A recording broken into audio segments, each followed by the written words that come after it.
Class 10 का board exam है 17 फरवरी को और आज है डे 6 जहां हम लोग डिस्कस करने वाले हैं पॉलिनोमियल। अगर तुम बिल्कुल नहीं जानते हो पॉलिनोमियल के बारे में, बिल्कुल जीरो से हम लोग स्टार्ट करेंगे और हर एक बात, वो बेसिक कॉन्सेप्ट जो जानना जरूरी होते हैं क्वेश्चंस को सॉल्व करने के लिए।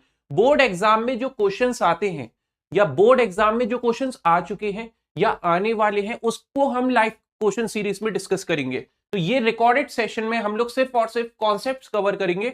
इस चैनल से बस आप जुड़े रहिए और जितने भी डे 5 तक हम लोग के लेक्चर्स हो चुके हैं उसको आप देख लिए। और ये पॉलिनोमियल का हम लोग स्टार्ट करने जा रहे हैं। तो सबसे पहले चैप्टर को स्टार्ट करने से पहले पॉलिनोमियल जो है, ठीक है, उसका मीनिंग क्या होता है हम लोग को जानना ये जरूरी है। तो पॉलिनोमियल दो वर्ड से कंबाइंड हुआ है, पॉली और नोमियल। पॉली का मतलब होता है मैनी, नोमियल का मतलब होता है टर्म्स। तो पॉलिनोमियल का मतलब हो जाएगा मैनी टर्म्स। मैनी का मतलब होता है कई सारी, टर्म्स का मतलब होता है जहां वेरिएबल और कांस्टेंट कंबाइंड हो जाते हैं। कांस्टेंट और वेरिएबल कंबाइंड हो जाते हैं तो क्या फॉर्म कर लेता है वो फॉर्म कर लेता है तुम्हारा टर्म। ठीक, टर्म्स क्या है? वेरिएबल और कांस्टेंट जहां कंबाइंड हो जाएंगे और क्या फॉर्म कर लेगा? टर्म फॉर्म कर लेगा। तो ये है हमारा टर्म्स का मीनिंग। सर ये वेरिएबल क्या है? वेरिएबल होते हैं जो भी एक्स वाई जेड की वैल्यूज हैं उनको वेरिएबल्स कहा जाता है। कांस्टेंट क्या है? जो कि फिक्स नंबर्स हैं, फिक्स नंबर्स जो भी प्रेजेंट हैं, जैसे 5 4 3 0, ये सभी क्या है तुम्हारे? ये सभी तुम्हारे कांस्टेंट हैं जो कि ये फिक्स नंबर प्रेजेंट है। वेरिएबल क्या है? जिनकी वैल्यू वेरी करती है, जैसे एक्स है, वाई है, जेड है, ये सब वेरिएबल्स हैं तुम्हारे पास। ओके, अब यहां पे जब दोनों ये कंबाइंड हो जाएंगे तो ये फॉर्म कर लेगा तुम्हारा टर्म। जैसे एग्जांपल ले लें 3x, ठीक है। अब यहां x एक वेरिएबल है, 3 एक कांस्टेंट है, दोनों कंबाइंड हो रहा है तो ये क्या फॉर्म कर रहा है? ये टर्म फॉर्म कर रहा है, राइट। मैनी टर्म का मतलब है कई सारी टर्म्स, तो इन्हीं का ग्रुप ऑफ टर्म्स को हम लोग क्या नाम दे देंगे? पॉलिनोमियल। तो ये है बेसिक मीनिंग पॉलिनोमियल का। पॉली का मतलब है मैनी और नोमियल का मतलब है टर्म्स। कई सारी टर्म्स जब तुम्हारे पास प्रेजेंट होगी तो उसी का नाम है पॉलिनोमियल। टर्म का मतलब है वेरिएबल और कांस्टेंट जहां कंबाइंड हो जाए। वेरिएबल क्या है? जिनकी वैल्यू वेरी करती है, जो चेंज होती रहती है आपकी, जो चेंज होती रहती है, जो फिक्स नहीं है, नॉट फिक्स्ड। ये सब क्या है? तुम्हारे वेरिएबल्स है। और ये किसके साथ कंबाइंड होते हैं? कांस्टेंट के साथ। कांस्टेंट क्या है? जो फिक्स नंबर्स हैं, लाइक 5 4 3 0, सबके सब ये कांस्टेंट है हमारे। तो जब दोनों कंबाइंड हो रहे हैं, वेरिएबल और कांस्टेंट कंबाइंड हो रहे हैं, तो ये टर्म फॉर्म कर रहे हैं और इन्हीं ग्रुप ऑफ टर्म्स को हम लोग क्या नाम देते हैं? पॉलिनोमियल। ठीक है। अच्छा, एक वर्ड होता है कोफिशिएंट। एक क्या होता है तुम्हारे पास? कोफिशिएंट। कोफिशिएंट क्या होता है? Constant attach with variable, constant attach with variable. जो कांस्टेंट तुम्हारा अटैच होगा किसके साथ? वेरिएबल के साथ। समझ लो, बेसिक एमसीक्यू में बन सकता है यहां से सवाल। -3x² लिखा हुआ मिल गया, कह रहा है कोफिशिएंट ऑफ एक्स स्क्वायर बताओ। तो कांस्टेंट क्या अटैच है? साइन के साथ बताओ। कोफिशिएंट ऑफ एक्स स्क्वायर अगर तुमसे पूछा जाए तो क्या अटैच है यहाँ पे? -3। तो -3 क्या होगा तुम्हारा? कोफिशिएंट होगा। कोफिशिएंट है क्या? कांस्टेंट जो भी अटैच है वेरिएबल के साथ। वेरिएबल क्या है यहाँ पे? X square. एक्स स्क्वायर के साथ क्या अटैच है? -3। तो -3 क्या होगा? कोफिशिएंट होगा एक्स स्क्वायर का। इसी तरीके से यहाँ पे कोफिशिएंट तुमसे पूछा जा रहा है, कोफिशिएंट तुमसे पूछा जा रहा है एक्स का। तो यहाँ पे एक्स प्रेजेंट है क्या? नहीं है। तो एक्स अगर प्रेजेंट नहीं है, कोफिशिएंट ऑफ एक्स क्या होगा तुम्हारा? ये होगा तुम्हारे पास 0। ये क्या होगा तुम्हारे पास? 0 होगा। यहाँ पे एक्स था ही नहीं प्रेजेंट, राइट। तो इस वजह से कोफिशिएंट ऑफ एक्स क्या होगा? 0 हो जाएगा। ये बात तुम्हें अच्छे से जान लेना है। अरे समझ रहे हो बात को? यहाँ अगर एक्स क्यूब का पूछा जाए, एक्स क्यूब है ही नहीं सर, तो इसका मतलब है वहां पे 0x³ लिखकर हम पता लगा सकते हैं कि सर एक्स क्यूब का कोफिशिएंट यहाँ पे क्या है? एक्स क्यूब का कोफिशिएंट क्या होगा? 0 हो जाएगा। अरे बात आ रही है समझ में? ये है बेसिक मीनिंग इसका।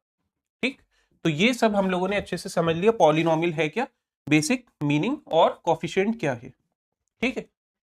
उसके बाद हमें ये जानना जरूरी है कि नंबर ऑफ टर्म्स के बेसिस पे क्या क्लासिफिकेशन है हमारा। नंबर ऑफ टर्म्स के बेसिस पे क्या क्लासिफिकेशन है पॉलिनोमियल का। तो सबसे पहले हमारे पास आ जाएगा मोनोमियल। फर्स्ट क्या है, मोनोमियल।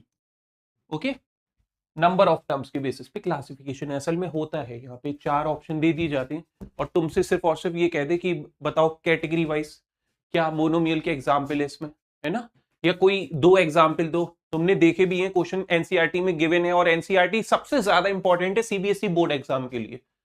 ठीक है, लेक्चर के साथ उसको रिवाइज जरूर कर लेना। आसान जरूर क्वेश्चन दे रखे होंगे लेकिन एग्जाम में आते हैं क्वेश्चन उसमें से। मोनोमियल आपका binomial 2 terms, right, trinomial 3 terms.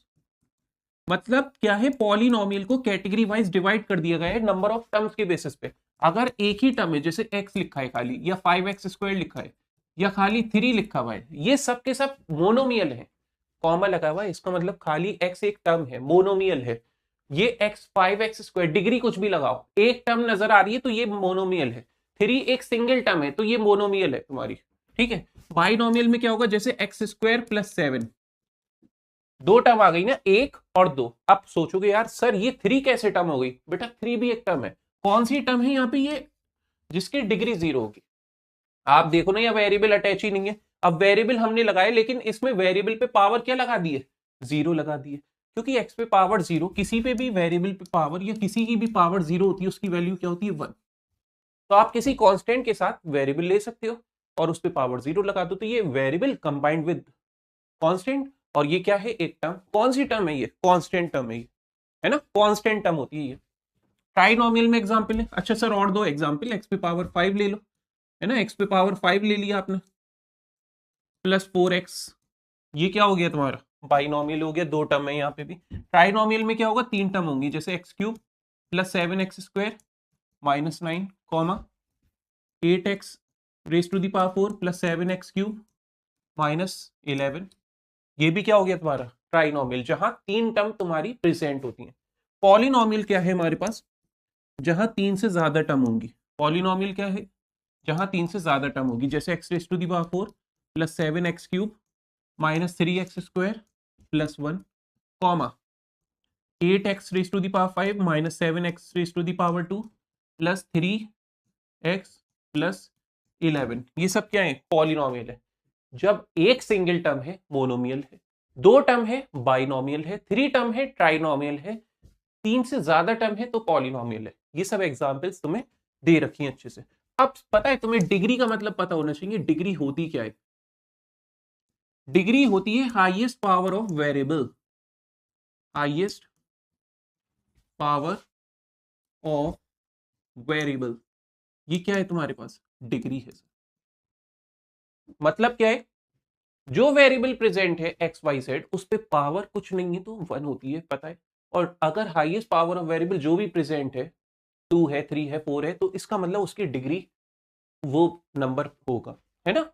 जैसे कि x³ + 3x² - 7, अब यहां डिग्री तुमसे पूछी जा रही है, इसका मतलब है वेरिएबल पे जो सबसे बड़ी पावर है वो तुमसे पूछी जा रही है। अच्छा यहाँ पे x है ही नहीं सर, तो लगा दो 0 पावर लगा दो इसमें।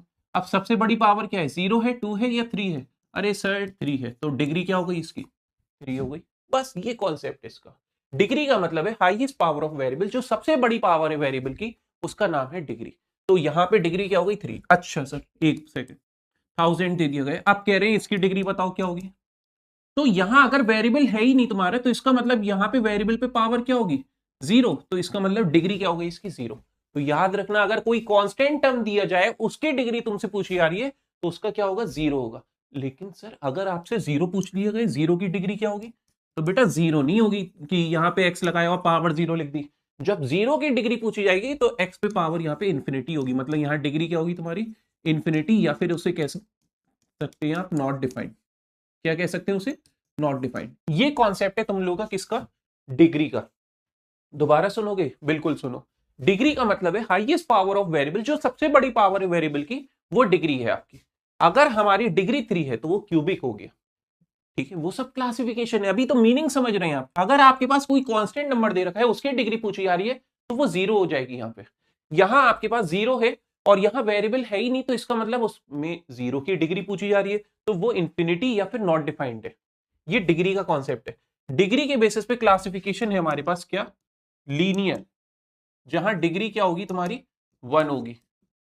वो क्या है, लीनियर, राइट। दूसरा, डिग्री अगर तुम्हारी 2 है तो वो क्या होगी, क्वाड्रेटिक। वो क्या होगी तुम्हारे पास, क्वाड्रेटिक होगी, जिसकी डिग्री क्या होती है, 2। तीसरी चीज है हमारे पास क्यूबिक। क्यूबिक का मतलब है जहां डिग्री तुम्हारी 3 होगी, वो है क्यूबिक। फोर्थ आता है हमारे पास, फोर्थ आता है हमारे पास डिग्री इक्वल टू 4। तो ये क्या होगा तुम्हारे पास, बाई क्वाड्रेटिक। ये क्या होगा, बाई क्वाड्रेटिक। ओके, तो ये कॉन्सेप्ट तुम्हें याद रखना है। डिग्री 1 है लीनियर होगी, डिग्री 2 है क्वाड्रेटिक होगी। हाईएस्ट पावर ऑफ वेरिएबल अगर 2 है तो क्वाड्रेटिक, डिग्री 3 है तो क्यूबिक, डिग्री 4 है तो बाई क्वाड्रेटिक। अच्छा एग्जाम्पल बताओ सर, जैसे खाली x दे रखा है, x+5 दे रखा है, चलो ये भी क्या है, लीनियर होगी, क्योंकि यहाँ पे भी हाईएस्ट पावर ऑफ वेरिएबल क्या दिख रही है तुम्हें, 1 दिख रही है। अच्छा डिग्री 2 दिखाओगे एग्जाम्पल में, जैसे x² + 7x, ये क्या हो गई तुम्हारे पास, ये क्वाड्रेटिक हो गई। डिग्री 3 दिखाना है तुम्हें तो ले लो x³ -7, खाली 2 टर्म ले ली, टर्म्स डिपेंड नहीं करती, यही ध्यान रखना कि समझो यार 3 टर्म होगी तब होगी क्यूबिक, नहीं, बस हाईएस्ट पावर ऑफ वेरिएबल अगर तुम्हें 3 दिख रही है तो समझ जाओ वो क्या है, तुम्हारी क्यूबिक है। अच्छा बाई क्वाड्रेटिक में क्या होगा, डिग्री तुम्हारे पास 4 हो जाएगी, x⁴ + 7x -8, ये हो गई तुम्हारी बाई क्वाड्रेटिक, जहां डिग्री 4 होगी। तो ये कॉन्सेप्ट तुम्हें अच्छे से बिल्कुल जहन में बैठा लेना है कि डिग्री के बेसिस पे लीनियर, क्वाड्रेटिक, क्यूबिक और बाई क्वाड्रेटिक होता है। नंबर ऑफ टर्म्स के बेसिस पे तुम्हारे पास मोनोमियल, बाइनोमियल, ट्राइनोमियल और 3 से ज्यादा टर्म्स के लिए पॉलिनोमियल है, सभी पॉलिनोमियल, लेकिन नंबर ऑफ टर्म्स के बेसिस पे बस क्लासिफाई कर रखा है। 1 टर्म होगी तो मोनोमियल, 2 टर्म होगी तो बाइनोमियल, 3 टर्म होगी तो ट्राइनोमियल और 3 से ज्यादा होंगी तो पॉलिनोमियल। उसके बाद ये हो गया सर हम लोग का बेसिक। अब बात आती है असल में पॉलिनोमियल जो पढ़ रहे हो होती कैसी है दिखने में, पता है, एक होती है अलजेब्रिक एक्सप्रेशन, याद रखना, इससे हमेशा तुम्हें बात जहन में बैठ जाएगी। एक क्या होती है तुम्हारी अलजेब्रिक एक्सप्रेशन, और दूसरी क्या होती है तुम्हारे पास, पॉलिनोमियल एक्सप्रेशन। क्या होती है, एक अलजेब्रिक एक्सप्रेशन और दूसरी क्या होती है, पॉलिनोमियल एक्सप्रेशन। ये अलजेब्रिक एक्सप्रेशन क्या है, जब तुम्हारा रियल नंबर के साथ वेरिएबल प्रेजेंट हो और इस पे पावर क्या होगी पॉलिनोमियल में, पॉलिनोमियल की किस में w होगी पावर, ये याद रखिए। ये w क्या है, w एक होल नंबर है, होल नंबर। उसके बाद r क्या है, रियल नंबर है, r is real number, right. अच्छा इस केस में आप देखो, यहां अलजेब्रिक एक्सप्रेशन में क्या होगा, रियल नंबर होगा, वेरिएबल होगा और इस पे पावर क्या होगी, रियल नंबर होगी। ये अलजेब्रिक एक्सप्रेशन का कॉन्सेप्ट है। रियल नंबर क्या था, अरे इससे पहले वाला डे 5 हुआ था हमारा जिसमें रियल नंबर हमने पढ़ा था, उसमें बताया था आपको कि जो कलेक्शन होता है रैशनल नंबर और इरेशनल नंबर का, होल नंबर भी बताया था जो 0 से स्टार्ट होते हैं नंबर, ठीक है। तो देखो यहां आर क्या है, रियल नंबर है, आर क्या है, रियल नंबर। अच्छा सर ठीक है, दोबारा सुनो, जब भी पॉलिनोमियल एक्सप्रेशन की बात होगी तो रियल नंबर के साथ वेरिएबल अटैच होगा और वेरिएबल पे पावर कैसी होगी, होल नंबर होगी। जब भी अलजेब्रिक एक्सप्रेशन की बात होगी तो रियल नंबर अटैच होगा किसके साथ, वेरिएबल के साथ, और वेरिएबल पे पावर क्या होगी तुम्हारी, रियल नंबर होगी। ये है कॉन्सेप्ट अलजेब्रिक एक्सप्रेशन का, ये है कॉन्सेप्ट पॉलिनोमियल एक्सप्रेशन का, ठीक। तो ये बात बिल्कुल आप लोग जहन में बैठा लेंगे। उसके बाद एग्जाम्पल्स क्या है सर इसकी, एग्जाम्पल जैसे कि हम लोग बात करें 3x⁵, 3 एक रियल नंबर है, रैशनल है, और रैशनल है तो रियल नंबर भी है, वेरिएबल के साथ यहाँ पे पावर क्या है, होल नंबर। 5 एक होल नंबर है, होल नंबर क्या है, जो 0 से स्टार्ट होते हैं। अच्छा सर √3x⁵, या 5 नहीं, यहाँ ले लो 2, ये होगा क्या, अरे बिल्कुल होगा। यहाँ देखो √3 लिखा है जो कि रियल नंबर है और वेरिएबल है, इरेशनल है वैसे √3, और आपको मालूम है इरेशनल भी क्या है, रियल नंबर, वेरिएबल अटैच है और इस पे पावर क्या है, होल नंबर है, तो ये भी आपकी क्या होगी, पॉलिनोमियल एक्सप्रेशन होगी। अच्छा एक और बात सुनो, फिर अगली बात क्या है, यहां दे रखा है x पे पावर √2, देखो वेरिएबल है, वेरिएबल पे पावर क्या है, √2, √2 क्या है, एक इरेशनल नंबर, तो समझ जाओ वेरिएबल मतलब रियल नंबर है, यहाँ पे कुछ अटैच है कोफिशिएंट नहीं है तो 1 है, 1 एक रियल नंबर है, और इस पे पावर क्या आ गई, होल नंबर आ रही है, नो सर रियल नंबर आ रही है, तो ये पॉलिनोमियल एक्सप्रेशन नहीं है आपका, ये पॉलिनोमियल एक्सप्रेशन नहीं है। क्यों नहीं है, रीजन ये है कि √2 आ रहा है, √2 क्या है, हमारा एक रियल नंबर है, और हमें क्या चाहिए था, होल नंबर। तो इसका मतलब ये सब क्या हो जाएंगी, जितने भी आपको दिख रहा है ना इस तरीके से, जैसे x पे पावर यहाँ पे लिख दिया गया √5 या x पे पावर -2, सब के सब ये एल्जेब्रिक एक्सप्रेशन है। अच्छा ये भी एल्जेब्रिक एक्सप्रेशन है। अब ये मत सोचना यार ये 3x पे पावर 5 तो सिर्फ पॉलिनोमियल है। अरे रियल नंबर में तो होल नंबर भी आता है। तो पॉलिनोमियल एक्सप्रेशन, सारी पॉलिनोमियल एक्सप्रेशन एल्जेब्रिक एक्सप्रेशन होती है, लेकिन सारी एल्जेब्रिक एक्सप्रेशन पॉलिनोमियल एक्सप्रेशन नहीं होती है। ये सेट करना है तुम्हें दिमाग में। क्या बोला, पहले एग्जांपल समझो। x है वेरिएबल और इस पे पावर क्या है, √5। √5 एक क्या है, इर्रेशनल नंबर, और यही चीज होनी चाहिए आप। 3x पे पावर 5, x वेरिएबल कोफिशिएंट 3, और यहाँ पे 5 क्या है, होल नंबर, और होल नंबर भी क्या है, रियल नंबर। सही है, तो ये बिल्कुल सही है अलजेब्रिक एक्सप्रेशन के एग्जांपल। x के साथ कोई वेरिएबल अटैच नहीं है, 1 है, 1 क्या है, रियल नंबर, और उस पे पावर क्या है, -2। -2 क्या है, तुम्हारा -2 एक रियल नंबर है और होल नंबर नहीं है, इस वजह से अलजेब्रिक एक्सप्रेशन का पार्ट है। ठीक है, यहां पे जितनी भी पावर तुम्हें दिख रही होंगी, यहां कुछ भी हो नंबर, रूट में हो, आपका फ्रैक्शन में हो या इंटीजर हो, लेकिन पावर हमेशा 0 1 2 3 4 5 इंफिनिटी तक हो। निगेटिव नहीं चलेगी, फ्रैक्शन में नहीं चलेगी और रूट में नहीं चलेगी। बस ये बात तुम्हें याद रखनी है। और एक लाइन लिख लेना, एवरी पॉलिनोमियल एक्सप्रेशन पता है इसमें सवाल एमसीक्यू में बन जाता है, इज एन एल्जेब्रिक एक्सप्रेशन। दूसरा पॉइंट आता है तुम्हारे पास यहां पे, एवरी एल्जेब्रिक एक्सप्रेशन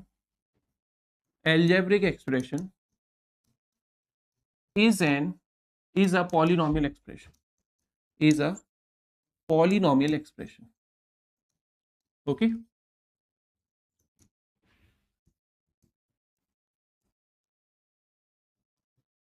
मतलब सारी पॉलिनोमियल एक्सप्रेशन एल्जेब्रिक एक्सप्रेशन हो सकती हैं, लेकिन सारी एल्जेब्रिक एक्सप्रेशन पॉलिनोमियल एक्सप्रेशन नहीं हो सकती। तो मैंने लिखा नहीं, every algebraic expression is not a polynomial expression. समझ गए, ये बात बिल्कुल यहां अंदर हो जानी चाहिए आपके। बात को आगे बढ़ाते हैं हम लोग।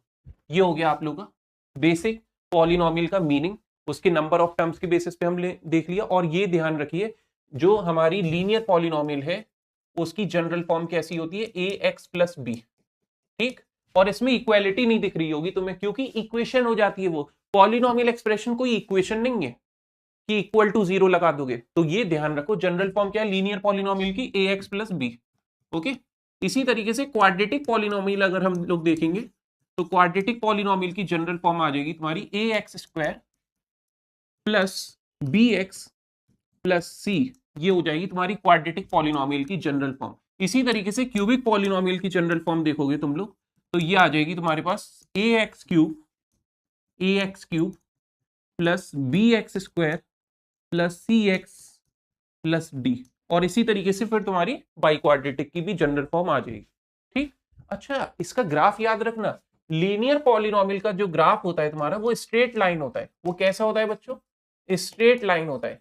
असल में जो लीनियर एक्सप्रेशन होती है उसका ग्राफ हमेशा स्ट्रेट ही बनता है, 1 वेरिएबल हो, 2 वेरिएबल हो, है ना, या फिर पेयर ऑफ लीनियर इक्वेशन हम लोग पढ़ेंगे 10th वाला जो कॉन्सेप्ट है। ठीक है, तो उसमें भी ग्राफ आपका स्ट्रेट ही बनेगा, बस वहां पे 2 लाइन का ग्राफ होता है। क्वाड्रेटिक का क्या होता है, क्वाड्रेटिक का कैसा होता है, पैराबोला। कैसा होता है, पैराबोला। और ये क्यूबिक का हो जाता है, 3 पॉइंट पे इंटरसेक्ट करता है बस।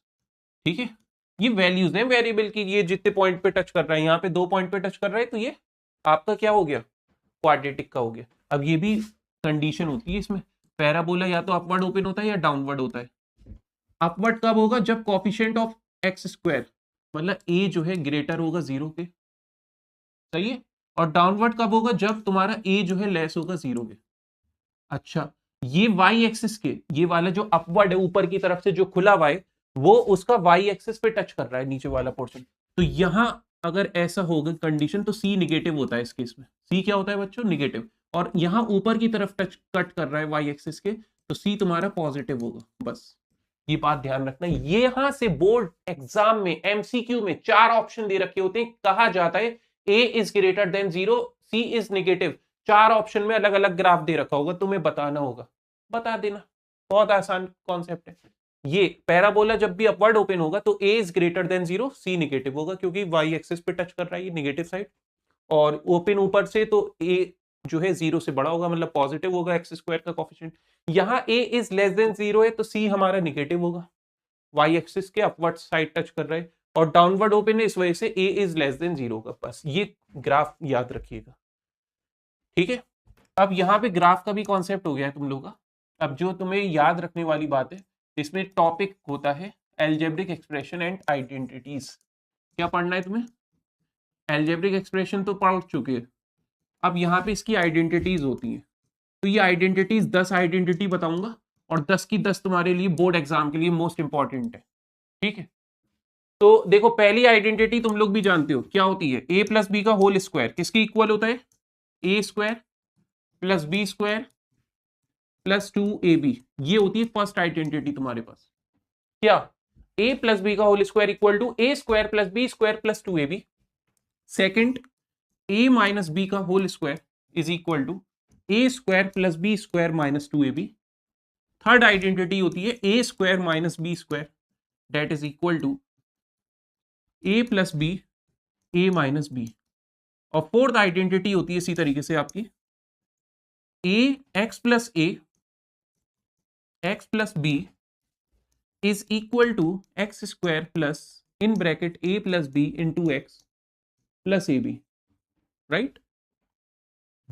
फिफ्थ आइडेंटिटी होती है a plus B plus c whole square that is equal to a square plus B square plus C square plus 2ab plus 2bc plus 2ac। ये तुम्हारे पास आइडेंटिटी है। First a plus b whole square that is equal to a square plus B square plus 2ab। Second, A minus b whole square equal to a square plus B square minus 2ab। Third, a square minus b square equal to A plus b a minus b. Fourth, x plus a x plus b that is equal to x square plus in bracket a plus b into x plus A b. Fifth identity a plus B plus c whole square which is equal to a square plus b square plus c square plus 2ab plus 2bc plus 2ac। इस तरीके से ये तुम्हारी 5 identity present होती हैं। अब sixth आती है हमारे पास। Sixth, a plus b whole cube, ये होती है a cube plus B cube plus 3ab in bracket a plus b, ठीक है। ये देख लो ये क्यूब है, और यहां पे असल में ये मल्टीप्लाई करके ही बनाई जा रही है। ए प्लस बी को ए प्लस बी से मल्टीप्लाई करोगे, ए प्लस बी का होल स्क्वायर बन जाएगा। ए माइनस बी को ए माइनस बी से मल्टीप्लाई करोगे, ए माइनस बी का होल स्क्वायर आ जाएगा, A square plus B square minus 2ab जब सिंप्लीफाई करोगे, ठीक है। तो ये बस आइडेंटिटी वहीं से, जरा साइन का ख्याल रखना, इसमें प्लस प्लस होता है सब में। और ये ब्रैकेट कर ओपन करोगे तो 3a स्क्वायर भी प्लस 3ab स्क्वायर होगा। Seventh identity, a minus b whole cube that is equal to a cube minus B cube minus 3ab in bracket a minus b, ठीक है। साइन देख लो सब में माइनस है क्योंकि ब्रैकेट लगा हुआ है। अगर इसको ओपन करके लिखोगे माइनस 3a स्क्वायर भी और फिर प्लस का 3ab स्क्वायर। एट्थ आइडेंटिटी तुम्हारे पास A cube plus B cube which is equal to A plus B और A square plus B square minus A B, ये हो गया हमारे पास। Next, ninth identity A cube minus B cube that is equal to A minus B और A square plus B square plus A B, ये हो गई तुम्हारी ninth identity. Tenth identity A cube plus B cube plus C cube minus 3abc that is equal to A plus B plus C और A square plus B square plus C square minus A B minus B C minus A C, ये हो गया। ये 10 identity हो गई। A cube plus B cube plus C cube minus 3abc equal to A plus B plus C A square plus B square plus C square minus A B minus B C minus A सी। इसमें condition होती है और यहां से सवाल बनता है, तुम ध्यान रखना। ए प्लस बी प्लस सी अगर तुम्हारा 0 है, ये जरा इंपॉर्टेंट आइडेंटिटी, अगर तुम कंपटीशन भी देने जा रहे हो और यहाँ टारगेट है तुम्हारा अलीगढ़ मुस्लिम यूनिवर्सिटी जामिया मिल्लिया इस्लामिया का क्लास 11 का, तो वहां तुम्हें सवाल मिल जाएंगे। ए प्लस बी प्लस सी अगर 0 है तो ये पूरा मल्टीप्लाई करोगे इससे, तो A cube plus B cube plus C cube, पता है क्या होता है, A cube plus B cube plus C cube is equal to हो जाता है 3abc के। ये तुम्हें याद रखनी है बात, ठीक।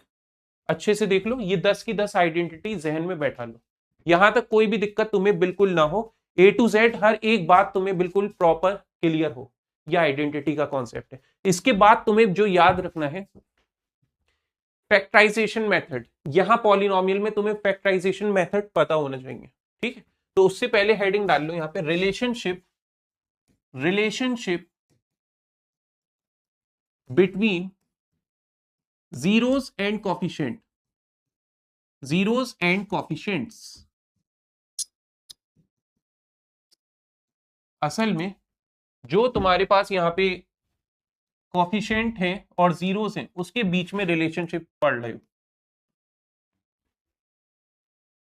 ठीक। जीरोस का मतलब होता है एक्स की वैल्यूज, कोफिशिएंट का मतलब होता है एक्स के साथ जो अटैच नंबर है वो कोफिशिएंट है तुम्हारा। तो एक अगर हमारे पास A x plus B linear polynomial है, इसका मुझे अगर जीरो निकालना है तो मैं क्या करूंगा, ए एक्स प्लस बी को सबसे पहले जीरो के इक्वल करूंगा। जीरो निकालने के लिए जीरो के इक्वल कर दो, ए एक्स इक्वल टू होगा माइनस बी के, बी को राइट साइड ट्रांसफर करा, एक्स इक्वल होगा माइनस बी अपॉन ए। तो ये क्या हो गया तुम्हारे पास, x equal to minus B upon A, ये आ गया तुम्हारा जीरो निकल के। क्या करा तुमने, जीरो है क्या सर, ये जीरो क्या है, जीरो है वो नंबर वाला जीरो नहीं बेटा, ये जीरो का मतलब है value of variable, value of variable, मतलब जो एक्स वाई जेड तुम्हारे प्रेजेंट होंगे एक्सप्रेशन में, उसकी वैल्यू को क्या नाम दिया गया है, जीरो नाम दिया गया है। तो अगर लीनियर पॉलिनोमियल है ए एक्स प्लस बी, उसके लिए हमें अगर जीरो फाइंड आउट करना है तो एक्स किसके बराबर होता है, माइनस बी अपॉन ए के बराबर होता है, ठीक है। अच्छा, क्वाड्रेटिक अगर होगी A x square plus B x plus C, इस तरीके से। क्वाड्रेटिक में जिसकी डिग्री 2 होगी उस केस में क्या करोगे, रिलेशनशिप जीरोस की क्या होगी, alpha plus beta is equal to minus B upon A, ये होता है तुम्हारा। सम ऑफ जीरोस क्या होगा तुम्हारा, माइनस बी अपॉन ए होगा। अल्फा प्लस बीटा क्या होगा, माइनस बी अपॉन ए होगा। दूसरा अल्फा इंटू बीटा क्या होगा, product of zeros C upon A होगा, सी अपॉन ए। फिर से सुनो, अल्फा प्लस बीटा मतलब जब क्वाड्रेटिक है तो क्वाड्रेटिक में दो जीरोस होते हैं, एक अल्फा होता है एक बीटा होता है, दोनों को सम करने पे रिजल्ट जो है माइनस बी अपॉन ए होगा, ये होगा कोफिशिएंट की फॉर्म में रिलेट। इसी तरीके से प्रोडक्ट ऑफ जीरोस जब आप कर रहे हो, अल्फा और बीटा को मल्टीप्लाई कर रहे हो तो सी अपॉन ए आएगा। ये क्वाड्रेटिक का केस हो गया आपका, एक सम हो गया और एक प्रोडक्ट हो गया। एक और बात सुनो, अगर तुम्हें जीरोस दे दी जाए और कह रहे कि क्वाड्रेटिक पॉलिनोमियल फॉर्म करो, तो इसका फॉर्मूला होता है x square minus sum of zeros into x plus product of zeros. ये क्वाड्रेटिक का फॉर्मूला याद रखना क्या है, x square minus sum of zeros into x plus product of zeros. ये बात बिल्कुल जहन में बैठा लो। तीसरी चीज होती है क्यूबिक पॉलिनोमियल, तुम्हारे पास क्यूबिक पॉलिनोमियल, ठीक है, जहां तीन जीरोस होते हैं। तो जनरल फॉर्म पहले देख लो, जैसे बताई भी थी, A x cube plus B x square plus C x plus D, ये हो गया तुम्हारे पास। आ रही है बात समझ में। तो यहां पे हमारे पास तीन जीरोस प्रेजेंट होते हैं, एक अल्फा एक बीटा और एक गामा। यहां पे भी तीन कंडीशन होंगी, सम ऑफ जीरोस तुम्हें पढ़ना होगा जो कि माइनस बी अपॉन ए होता है, sum of the product of zeros taken two at a time, ये तुम्हें पढ़ना होगा जो कि बराबर होता है तुम्हारे पास सी अपॉन ए, और प्रोडक्ट ऑफ जीरोस तुम्हें पढ़ना होगा जो कि बराबर होता है minus d by a. Cubic polynomial का जो फॉर्मूला प्रेजेंट होता है x cube minus sum of zeros into x square plus sum of the product of zeros taken two at a time into x. समझ रहे हैं, ये देखो इसको हम कर लेते हैं ऊपर,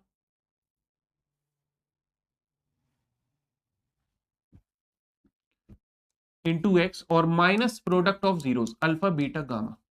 ये है क्यूबिक पॉलिनोमियल का formula, x cube minus sum of zeros into x square plus sum of the product of zeros taken two at a time into x minus product of zeros that is alpha beta gamma.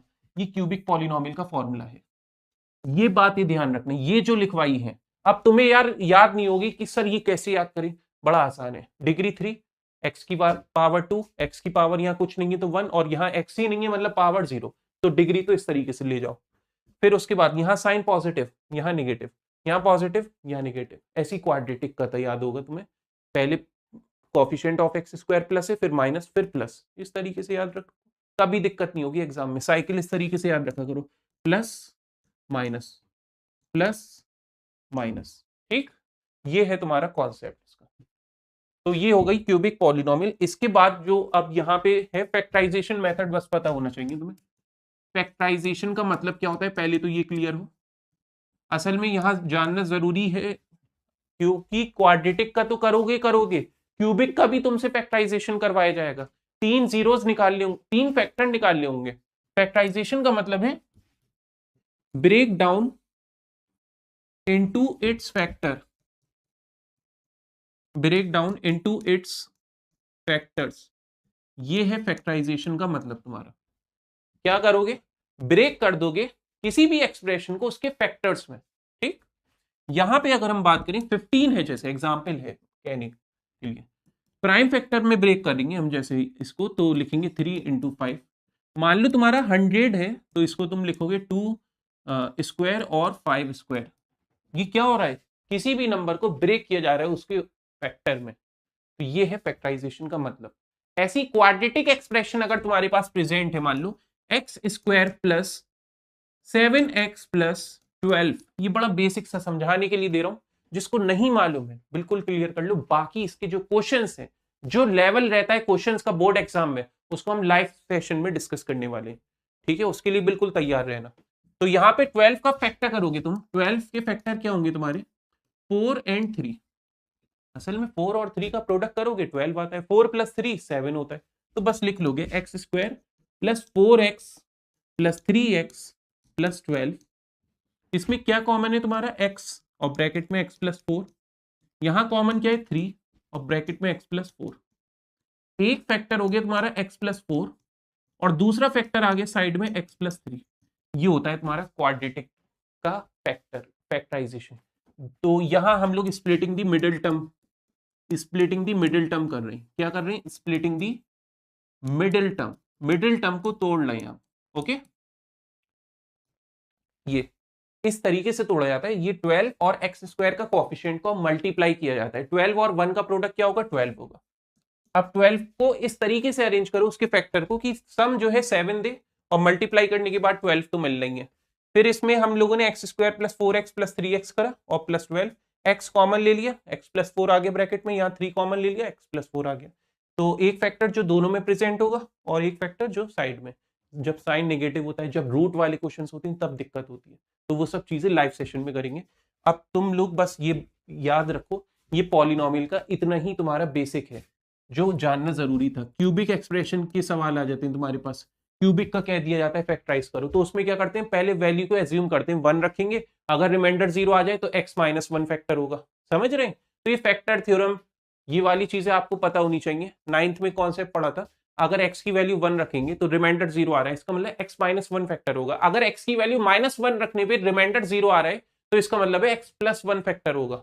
अगर 1 minus 1 पे ना आए तो 2 रखते हैं, फिर -2 रखते हैं। इस चारों में से कोई एक फैक्टर तुम्हारा निकल आएगा। जब फैक्टर निकल आता है तो फिर लॉन्ग डिवीजन मेथड यूज करके क्वाड्रेटिक पॉलिनोमियल कोशेंट में फॉर्म होती है, फिर उसका फैक्टराइजेशन करते हैं स्प्लिटिंग मिडिल टर्म से। तो एक फैक्टर तो वो डिवाइजर था और वो क्वाड्रेटिक जो कोशेंट में स्प्लिट करा उससे 2 फैक्टर निकले, तो टोटल 3 फैक्टर इस तरीके से तुम लोग निकाल सकते हो इसके। तो यही बेसिक था जो कि जानना जरूरी था, और यहीं से कॉन्सेप्ट आपके बोर्ड एग्जाम के लिए कवर होंगे। सीबीएसई का जो क्लास 10 तुम लोग देने जा रहे हो, तो बस क्लास को हम लोग यहीं तक एंड करेंगे। और जो भी स्टूडेंट्स मतलब यहाँ पे ध्यान रखिए, जैसे आपका कोई भी चैप्टर अगर वीक है तो पहले कॉन्सेप्ट जरूर रिवाइज करो, उसके बाद लाइव क्वेश्चन करना, जो कि प्रैक्टिस होगी तभी तुम कर पाओगे, ठीक है। जिसका अगर बिल्कुल बेसिक खराब है तो बिल्कुल हर एक चीज मैंने यहाँ पे कॉन्सेप्ट कवर करी है, चाहे डे 1 की बात करें, डे 2 की बात करें, डे 3, डे 4, डे 5 और आज डे 6 हम लोग का फिनिश हो गया है, ठीक है। अब डे 7 में हम लोग नेक्स्ट जो चैप्टर है उसका रिकॉर्डेड सेशन, उसमें कॉन्सेप्ट कवर करेंगे